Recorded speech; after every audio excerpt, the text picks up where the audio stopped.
আন্তর্জাতিক ক্রিকেটের আজকের মুশফিককে তৈরি হতে সময় লেগেছে প্রায় 17 বছর।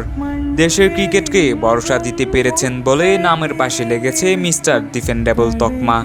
এত কিছু দেওয়ার পরেও সমালোচনা পিছু ছাড়ে না। মুশফিকের কথাতেই পরিষ্কার, মনের কোণে জমে আছে শত কষ্টের মেঘ। চট্টগ্রামের রব ব্যক্ত অনেক কথার জবাব জুড়েছেন 22 গজে। পাক্কা 3 সেশন সময়ের হিসেবে 449 মিনিট উইকেটে MR50 সেঞ্চুরি তো করেছেন, বনে গেছেন দেশের টেস্ট ক্রিকেটের প্রথম 5000 রানের মালিক।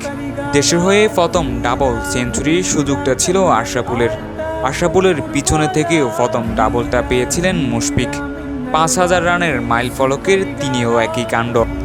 সুযোগটা ছিল তামিমের, এবার পিছন থেকেও ইতিহাসের আংশিক মুশফিকুর রহিম। ইতিহাস যারা গড়েন তাদের তো হওয়া উচিত ইতিহাসের চাইতে বড়। মুশফিককে পাওয়া গেল সেই রকম। আলোচনা সমালোচনা ক্রিকেটেরই অংশ। মুদ্রার দুই পিঠ দেখেছেন মুশফিক। তবে দেশের ক্রিকেটের কালচার যেদিকে যাচ্ছে তাতে নারাজ সাবেক এই কাপ্তান।